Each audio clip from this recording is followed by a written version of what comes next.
Oligarchs, internet entrepreneurs, new money billionaires are springing up faster than ever before.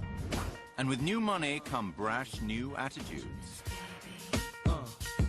Wealth now doesn't mean 40, 50, 60 million. It means in the billions. Generation hyper-rich has arrived. It's kind of blingy and more out there than it used to be. It's like, you've got a 300-foot yacht, oh, but he's got a 500-foot yacht. Now you've got status anxiety. You have the old money versus the new money. The individuals spending here, there and everywhere on everything bling and everything showy. Billionaires are the new celebrity. And just like celebrities, many new money billionaires are not afraid to be seen to be extravagant, and they want grand, iconic toys that scream, "Check me out." It seems they've checked a box which says yacht or plane or stud farm or mini stately home. If they have no background of being rich or not the etiquette or the finesse, I think it can become very, very stressful. Well, there is a disorder now that they've coined. It's called acquired situational narcissism. Middle-class people, just like you and me, become billionaires overnight. They're becoming, obscenely vain and drunk on their own self-importance. They want to show that they belong. So that's when people start competing amongst, who's got their children at the best schools, who's got the more expensive handbags, who's got the prettier wife, who's got the better-looking children, which is an awful thing to say. And who, of course, has got the most outrageous gin palace on the Med. This is the world of billionaire toys. Monaco in July is a mecca for mega yachts, and it's a chance for their owners to measure up against their fellow billionaires. Floating villas, mobile palaces, or ego-boosting phallic symbols, they all shout, "That's right, I rule." 10 years ago, we had the haves and the have-yachts. But now we have the haves and the have-giga yachts. And we have the rich, the super-rich, and the ultra-rich. To join this ultra-exclusive club, you'd better have plenty of the folding stuff. To be able to purchase a yacht, you've got to have at least between 30 and 60 million pounds. So that's your first cost, which is obviously enormous. And then you're more than likely, if you're that type of person who can afford to buy a yacht, you'll want it refurbished as well. So that's looking at least another probably 4 or 5 million pounds, if not a lot more than that. The running costs to fund your own yacht, they really do cost astronomical amounts of money. Running costs are the old hidden nemesis of every boat owner. There's an old adage that, you should rent anything that flies, floats and fornicates. It costs a fornicating amount of money just to keep your tub in the water, and then you've got to fill her up. We use about 1,500 liters of fuel an hour, and we have a capacity of about 7 hours of fuel. So every time we go at the gas station, we have to put about 40,000 euros down. 40,000 euros every 7 hours. It's a rude awakening to even the most gung-ho of new money billionaires. It's one thing buying a mega yacht, but at the highest echelons of showiness, that's simply not enough. What sets the hyper-wealthy apart is their ability to build a new yacht to their own specification. And when you're that rich, you can have whatever you want. Well, within reason. We had one client's wife who was wondering whether we'd keep a pony on a boat for her daughter. The idea was to have an exercising turntable at the back of the yacht on the aft deck. But they weren't embarrassed to ask the question. They thought it was a reasonable question to ask. Well, I think it's fair to say they live in a totally different world. They are increasingly living in a bubble. And I suppose the ideal lifestyle for a member of the super-rich is James Bond crossed with the Bond villain. We also had a client that wanted to have a shark tank, like a swimming pool but with sharks in it. Well, the swimming pool would be half shark, half human, with a glass wall between the two. Again, I didn't think that would be very kind to the sharks. Employing specialist naval architects like Ed Dubois or Tim Haywood doesn't come cheap, and that's just the point. No one needs a yacht. It's the very last thing you need, actually. If you want to see your money actually just vanishing into thin air, you buy a yacht. Why not? If you're worth 8 billion, you spend 300 million in a yacht, it's not a lot of money.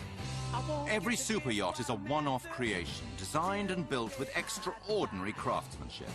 I think of them, I hope it's not sacrilegious, I think of them almost as being today's cathedrals. Cathedrals of the Middle Ages were the most sophisticated things on Earth. I think now yachts are. Amel's shipyard in Holland is where nautical dreams come to life. British yacht designer Tim Hayward has come here to see his latest behemoth take shape. It is remarkable to see this boat today, having spent the hours drawing it. It's a 66-metre yacht built over 3 tiers, and the price, well, eye-watering. On average now we talk about kind of €1 million a metre. Yes, that is indeed around 66 million euros just for the build. The whole of the outside is hand sanded, the whole thing. You know, the paint job alone for that boat is going to be €2-3 million. And that's just for the outside. For the interior design, he'll spend many millions more to furnish his fantasy. They want the latest gadget, but they want the things out in films. They want that awful expression, the James Bond factor. They want all those sort of wow things. Unreal life made real. So the big TV screen is there. So if you want to have everybody on the big long sofa watching a movie, you can do it like that. On the other hand, if you want to look outside, you can turn the whole thing back again. So money really does make the world go round. Finally, you're ready to weigh anchor and get showy. A yacht is for every owner a weapon of show-off. They want their yacht to be the biggest. And it causes them genuine pain when some other dude's yacht comes in and it's bigger than theirs. They feel they've failed, even though they've got an enormous sized yacht. These boats are, you know, how big do you want it? I mean... It's the status thing, I think. I think it's much more sexually driven than that. I think it's all rather silly, but whatever. There will always be someone else with a bigger yacht than you. I mean, I know there are a couple of fashion billionaires. When their yachts were together in Saint-Tropez, literally the other screamed across the water, "Mine's bigger than yours, mine's bigger than yours." It's a bit of a cockfight. Well, let's see those nautical cocks and get fighting. Here are the world's current top 5 giga yachts. At number 5, Topaz weighs in around 12,000 tons and stretches 147 meters. At number 4, Al Said, built for the royal family of Oman, measures 155 meters, accommodates 70 passengers and 154 crew members. Dubai, at number 3, was originally commissioned by big-spending Prince Geoffrey of Brunei. In 1996, construction ground to a halt due to lack of funds. 5 years later, Sheikh Mohammed bin Rashid Al Maktoum finished the job in style. It's estimated that Russian oligarch Roman Abramovich's Eclipse cost him nearly $1 billion. Rumored to have its own intruder detecting system and anti-paparazzi laser shield, it's just the ticket for a Roman holiday. Once the biggest yacht in the world, it shrank in 2013 when an even bigger fish splashed into the pond. Launched in April 2013, Azam is this year's top of the yachts, and most yacht spotters reckon it's the plaything of the Emir of Abu Dhabi. This 94,000 horsepower vessel travels at more than 30 knots, which makes it not only the longest, but the fastest super yacht in the world. Coming up, Playtime in Paradise, the ultimate high-end toys for new money billionaires left out in the cold. Just because you're super rich doesn't mean the super rich accept you. There is this isolation that billionaires have to endure. And staffing the super toys billionaire style. If you're a size 12 to 14, it's very difficult to do your job. The last thing they want to see is somebody that's frumpy. Newly made billionaires have got it bad. Decked out with brand new showpiece toys, they're finally into high society, except it's not necessarily the nirvana of their dreams. A billionaire spends his whole life trying to accumulate wealth to escape society. And then when he gets there, he spends his whole time trying to re-ingratiate himself back into society. There is this isolation that billionaires have to endure. Just because you're super rich doesn't mean the super rich accept you. Because the pecking order amongst the super rich is quite stratified. So on the top of the super rich league are the extremely well-educated, well-spoken, art enthusiastic sophisticates. They do not feel that they are the same as the next super rich guy who owns 3 yachts but can't pull a sentence together. Your new old money pals don't deem you worthy, so what do? You head back to your trusty friends from the good old days. I mean, the idea that, you know, you've been invited on someone's yacht, yippee. First of all, you're expected to leave 10% of the cost of the yacht in tips, which, by the way, is more than flying around the world first class. On top of that, the men who come and take the little boat that takes you, shuffles you back and forth from the yacht, they expect to be tipped as well. So actually, unless you're very rich, you can't afford to be a guest of someone who's very rich. I think the unspoken contract between the host and the guest is that the guest is there in some way to entertain the host and the other guests. And you've got to play the game. You've got to be part of the fun and, you know, sing for your supper. I was once having lunch with a billionaire. He said something very amusing, which was that when you invite friends on your super yacht, they take everything in the room. They basically walked out with the entire contents. To hell with your friends. You're a billionaire. You don't need them anymore. Plus, you've got this year's ultimate seagoing super toys. First released in 1972, 40 years on, the jet ski is still the undisputed hooligan of the high seas. For the billionaire who thinks he's above it all, well, 6 inches above it all, then the 40-mile-an-hour hoverpod is the only way to fly. Disliked by captains and crew alike, the super slide is every little big kid's dream. Big kids with £130,000 to spare, that is. The billionaire life encapsulated in one fabulous toy, full of ups and downs and spins and swoops. For the wealthy flyboy at play, the flyboard is guaranteed to raise pulses and eyebrows across the marina. Now, to mere mortals, this cutting-edge contraption may look like a submarine, but no, they'd be wrong. It is, in fact, an underwater aeroplane. The Super Falcon can fly to depths of 120 meters, and it's all yours for one easy installment of $1.7 million.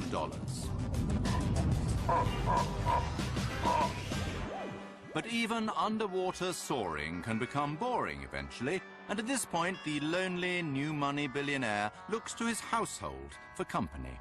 So they end up having to invite their members of staff, you know, mostly their decorators or designers, their personal chefs, to spend the holidays with them. But of course, it's always on their terms. And servicing this whole billionaire staff knees up, yet more personnel are brought in to cater for all on board. The last thing they want to see is somebody that's frumpy. They want somebody who's young, vibrant, attractive. She needs not to be oversized, because if you're a size 12 to 14, it's very difficult to do your job in a correct manner. You hear all sorts of stories of stewardesses and captains, to be very honest, as well as stewardesses and owners. I think it's quite a common trap for girls to fall into. Those stories tend to end with the stewardess being on the streets, to be honest, and losing her job. But of course, it's not just the stewardesses and, let's be fair, stewards servicing the boat-bound billionaire.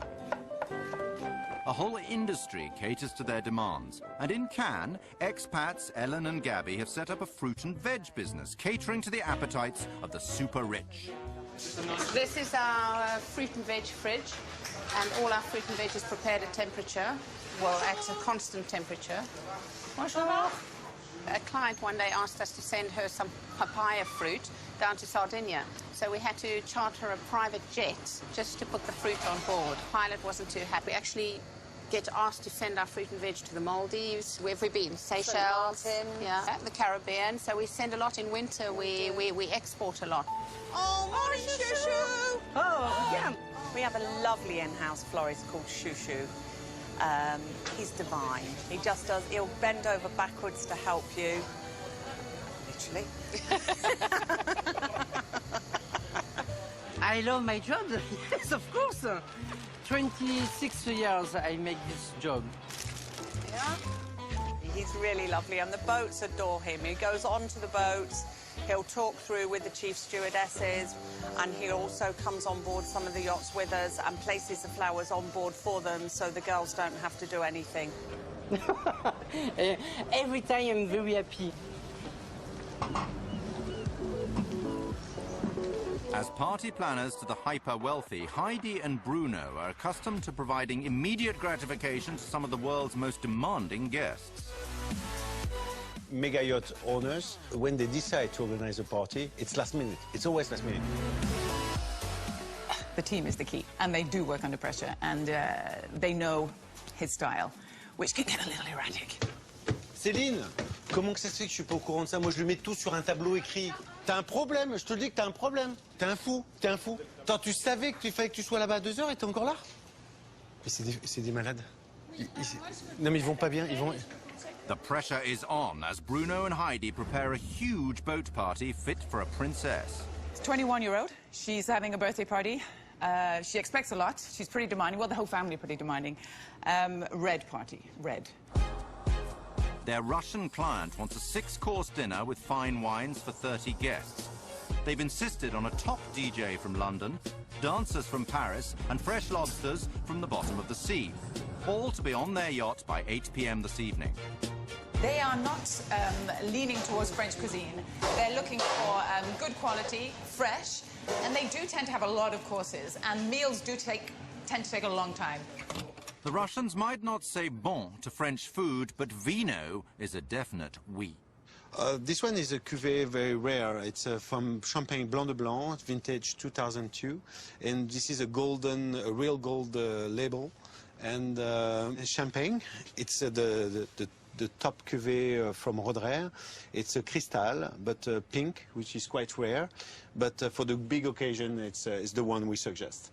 We try to help them to spend but their often money we have to be expensive for them to understand, for them to want it. If it's not expensive, they won't want it. We have something interesting that we use a lot for our clientele on the boats. This is the best seller. It's real gold on it. It's very nice. Suddenly there's a problem. The DJ is stuck in the UK. C'est pas un problème, l'avion. C'est pas grave. Ils prennent un autre avion. C'est pour ce soir. Mais il faut absolument... Ils sont coincés, ils ont perdu les bagages. Sur le transit de Beyrouth, les bagages, ils retrouvent les bagages à Roissy. It's the DJ from London, the one we always have. Il y a tous les télétrons dedans. Okay. How much is it for a private flight? Have a look. Demande le prix It has to be him. It can't be anyone else. Nobody else. And what about the dancers, the 5 dancers from Paris? Are they still coming? Raoul. Je pense que tu peux trouver un... We had one client who arrived with her baby and was going to her super yacht, and she forgot her baby monitor. Doesn't seem like a problem to you or I, but we said we will go and buy. No, she didn't want to bought one. She wanted her own. So I had to charter a jet to Moscow to get her baby monitor. The baby monitor arrived, and life continued. 4 hours till deadline, and now it's all hands on deck for a mad dash down the coast to the client's boat. Go, go, go. Pressure, the boat's going. Everything is packed. Now, next stop, Monaco. I feel really at my best when I feel that pressure. It's like a drug. Here we are in marvelous Monaco. The boat is here. We only have a small window of time where we have to get everything on board before it leaves the quay. All very exclusive, all very private, and all surrounded by bodyguards. It's a very discreet industry. In a funny way, these boats are so showy, it sort of contradicts everything that they want to be. So we have to keep it low-key. We arrive, we install, we exit, and wait for the next project. Coming up, not content with peer pressure at sea, competitive billionaires head for the skies. When somebody feels good about spending their money, there is no limit to what you'll spend. It's very, very addictive. So once you start flying private, you will never stop. And the big thing now is you have your own Airbus with a bedroom, with showers, with a gymnasium, and probably there's probably a golf course in it now. To the outside world, the billionaire lifestyle is one of endless pleasure. They have yachts and they have private jets, but flying toys, like all fabulous playthings, are only for the deepest of pockets. Price could be anywhere from $3 million to $100 million. Have operating costs that run anywhere from about $1 million a year to about $5 million a year, depending on the size and how much you use the airplane. If you're flying in a private jet, that sets the scene. It's an unspoken sentence. But I'm for real. I've got money. I can get the deal done. Well, from what I can tell from my several experience on private jets was that mostly it creates an enormous amount of stress. I was once flying back from Czechoslovakia and I was offered a lift by this billionaire who had his plane to himself and was being very kind to the rest of the guests and said, I'll give you a lift back. Well, all the people who took British Airways got home in 2.5 hours, and sort of 4.5 hours later, we were still circling around Gatwick. At least when billionaires are delayed, they're not stuck by the loos with their knees around their ears. To the high-net-worth traveller, flying is a world of private airports and personal service where they are the only customer. Hello? Katinka, hello, it's June. Hi, June, how are you? I'm good. Just checking that you're on your way and the traffic's okay and everything's fine. Everything is fine. We should be there in about 15 minutes. Fantastic. Well, I'm here, I'm ready, the plane is in position, so we're just waiting for you en route to arrive. It's June's job to care for her customers' every creature comfort.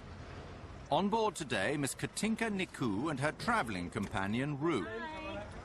The Rottweiler who was born with a silver spoon in his jaws. Hi. It's very, very addictive.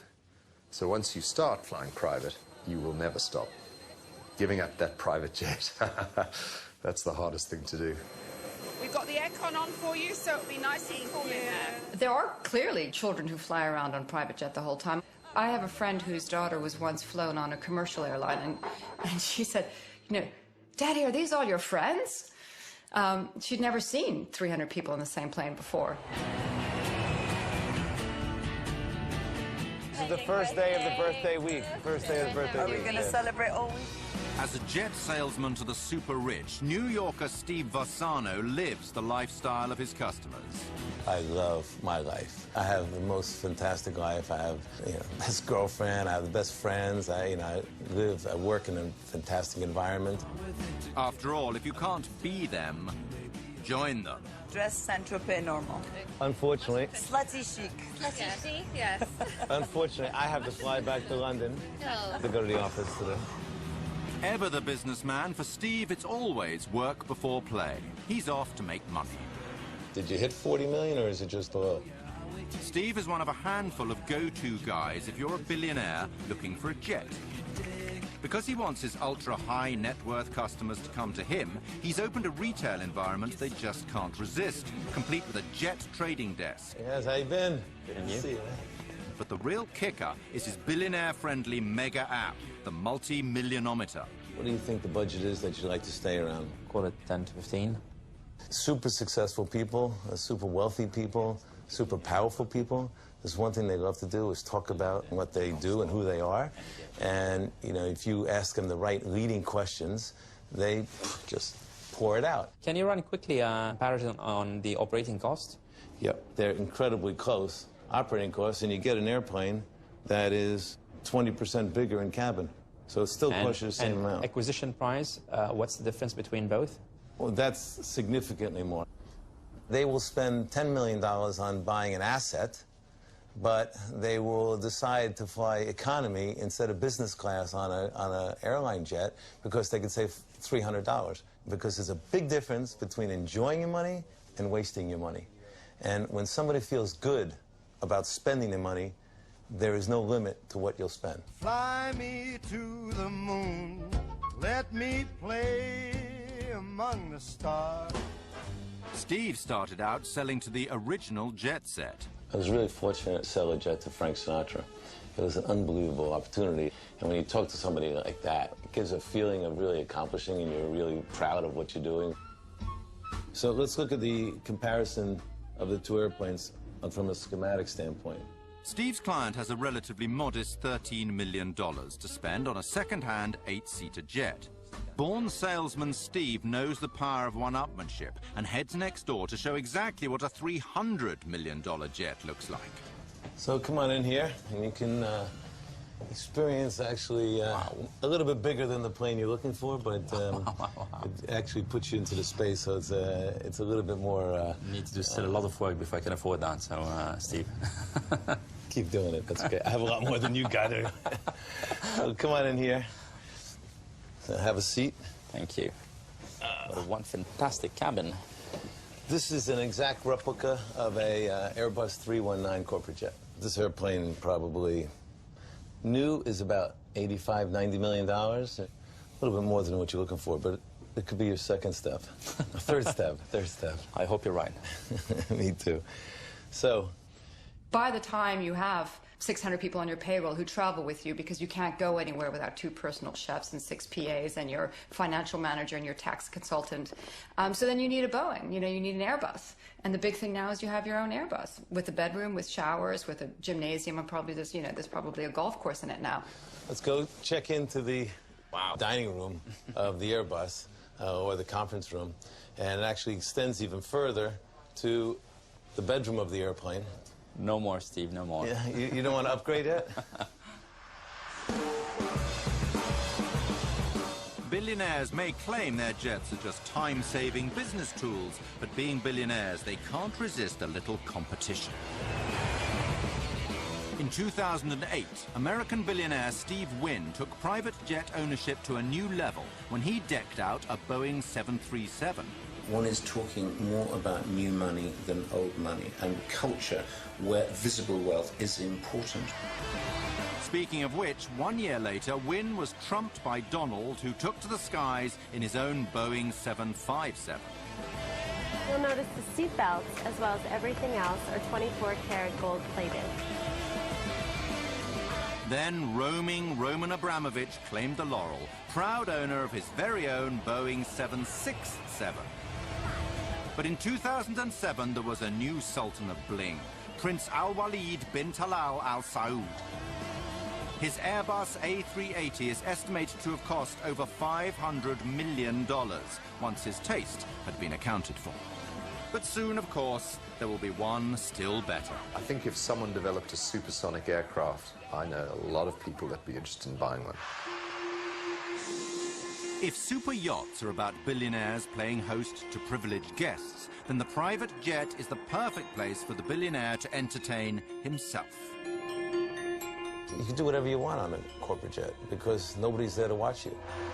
Well, if you own the airplane, it's your orgy. You do what you like in the back. You smoke cigars, smoke cigarettes, get drunk, smash the place up. You can't really throw the TV out of the window like a rock star unless you're on the ground.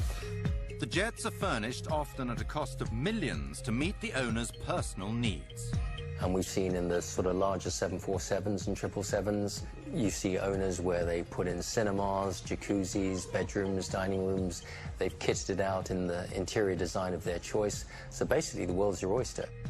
And some people, will just temporarily put a beach, a sand with folding chairs in the back of a plane. Some people from the Middle East will have a chair that's always on a magnetic compass that points to Mecca. But pilots must beware indulging the owner's every whim. The consequences can be fatal. And there is a story, true, of a boss of a big company who told his pilots he could not be late for dinner, and they had to land. And they missed the runway, crashed, and everyone was killed. Coming up, billionaire competitiveness gets out of hand. Confessions of a car collector. This is a ridiculous addiction. And chaos in Knightsbridge.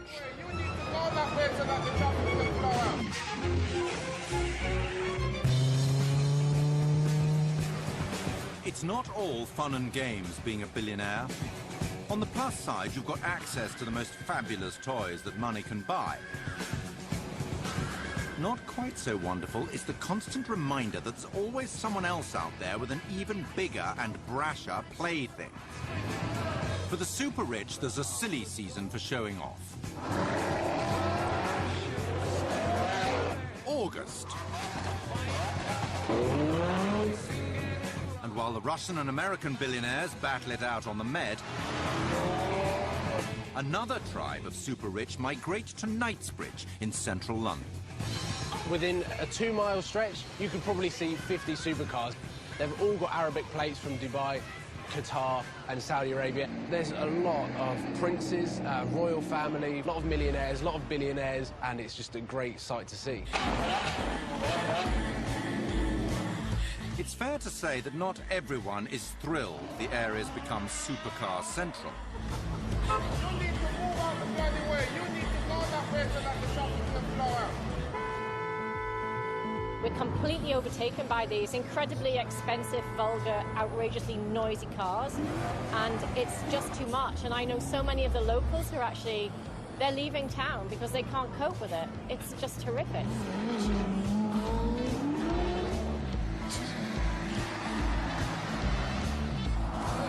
It's a testosterone-fueled showdown as very rich young men race very expensive fast cars in a battle to win over the admiring hangers-on. For many, it's about pulling power through astonishing horsepower. Between supercar owners, there's a lot of competition, so it's always a case of who can get their car featured on Instagram, Facebook, Twitter, YouTube more, and how many hits they can get. So you'd literally get girls coming up to the car and being like, hey, like, what are you doing, kind of thing. I've seen one red Lamborghini have a number written on in lipstick on the windscreen. I'm friends with a few of the supercar owners, and they do appreciate kind of the attention they get from girls. I think the car is pretty good looking, very aggressive, so I like showing it around. We have Maseratis, we have McLarens, we have a Camaro, we have a GTR. We can show off as much as we like, create some noise. All the toys here are top-end, so when your Ferrari just isn't cutting the mustard, what are you going to do? Well, like Riyadh here, you have it painted gold, of course. It's quite expensive, but it's cool. Finishing was amazing, so I just love it. Not the shyest of multimillionaires, Riyadh just likes to see his golden gas guzzler fawned over by the adoring masses. It's cool. I like seeing people smiling, entertaining people when they see the gold, so it's awesome, you know. And if anyone were to suggest it's perhaps just a little bit over the top... I'm 5-time world champion in kickboxing. I'm originally from Iraq, but I live in London. You know? These tricked-out me machines have become bigger celebrities than their multi-millionaire owners. Trending online is the Tron Lamborghini. And putting the austere in steering wheel, the Velvet Ferrari. You do see a lot of personalised cars that have their own initials in the headrest, they have their initials on the car, and they really make it their own car. I had it wrapped and detailed exactly as I wanted. It was originally silver, but I had it done white with like the black and red detailing and the wheels and all that. Brand new, it was just over 100 grand, but now it's probably about half that. Oops, even for the super wealthy, spending heaps of money to make your car less sellable, but you more attractive, well, it's an expensive way to go about the mating game. And not everyone is after a kiss and a £250,000 lift home. Billionaires beware, British bobbies and their weapons of mass humiliation.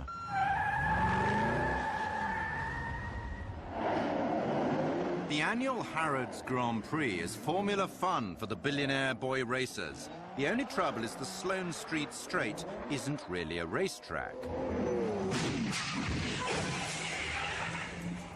Never mind, should polish out. Perhaps take the chance to get it plated platinum whilst you're at it.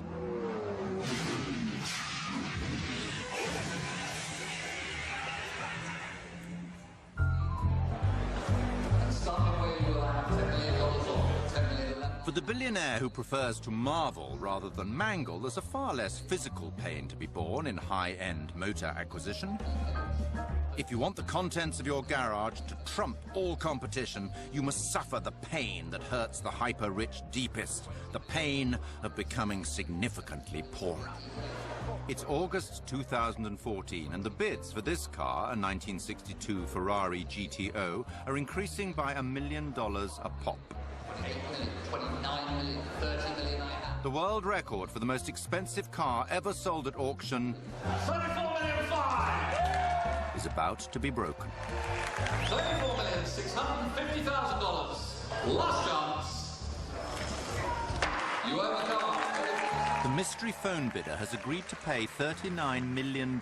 That's 23 million pounds for the Ferrari. It's a new world record and a huge sum to swallow. There is no doubt that it's very simple to track the results of auctions over the last 3 or 4 years, and one can see very clearly how the values of these cars have been shooting up and up and up. Historic motor cars have appreciated just over 450%, which is huge, absolutely massive. Blenheim Palace, Oxfordshire, and a high-end classic car auction has once again brought out the hyper-wealthy big hitters. 150 new money, 160, 170 here in the room. Classic car auctioneer Chris Routledge is familiar with the new breed of big money buyers. There are some clients who will be quite nonchalant and will say, buy it. And that's an open-ended instruction to buy it. And if you've got another competing bidder who equally has an open-ended instruction to buy it, you do get fireworks. At 50,000, now 52. For the ultra-high net worth toy consumer, the competitive irritation of being pushed to astronomical bids by others equally determined is somewhat offset by a rather wonderful tax loop now working in their favour. On my left, I'm asking for 60. Wine, watches and cars are known as deteriorating assets. Except they don't actually looked and noticed that the only deteriorating asset has actually gone up in value massively in the last 10 years.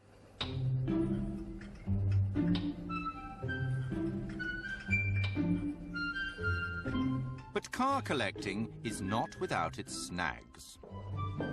Paul Bailey owns one of Britain's most valuable collections of supercars. It is just absolutely fantastic to come down here and think, wow, how cool is that car? And how lucky am I to have one? Or 39.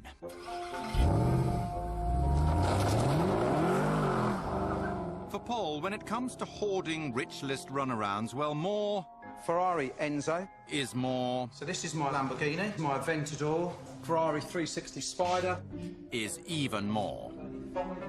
Cars that are in most collections, often they're locked away, wrapped up in cotton wool, people don't get to see them, they don't get driven, may literally just sit in someone's collection, gathering dust, waiting for the day when that person can double or triple or quadruple their investment. But Paul has succumbed to another affliction that can ensnare the super-rich car collector. My wife's California. This is a 360 Challenge Stradale. But here's the problem. At which point does a quirky, horribly expensive passion turn a wealthy, sane man into a full-blown petrol head case? This is Volcano Red, pearlescent orange, metallic yellow. I'm not afraid of a nice yellow on a car. Is it this point? Metallic silver. I needed to have a black one. How about now? 16M SLS Spiker. Paul is addicted to buying supercars. It's as simple as that. At least his wife Selena has a good grip on his mounting obsession. Well, surely you don't need that many cars. Well, you don't need that many shoes, you don't need that many handbags, you don't need a lot of things in life. But it is our passion, and we love to have the amount of cars we have, and hopefully some more in the future. What do you do when a new one comes out? You really try hard not to buy it, but then you think, well, I'll just buy one of those, and that's a really cool car to have. Porsche, Ferrari and the rest will make sure that Paul's ravenous desire can never be sated, because Paul is their perfect customer. The dealer's now telling me that the GT3 RS is coming out any moment now, and then that's going to be a car I'm going to have, because currently my GT3 RSs are manual and the new ones are PDK. This is a ridiculous addiction. In some ways, I think it is as bad as alcohol, drugs or gambling. I could probably have some sort of medical help from somebody.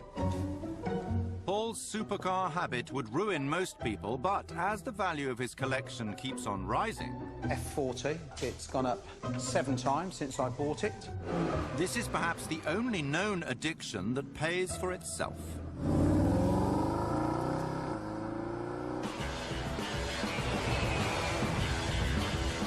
In the end, every toy has its day. There will always be a newer, brighter bauble to tickle a billionaire's passing fancy. Are the super rich happier? Probably happier than the super poor. I mean, you know, we can safely say that.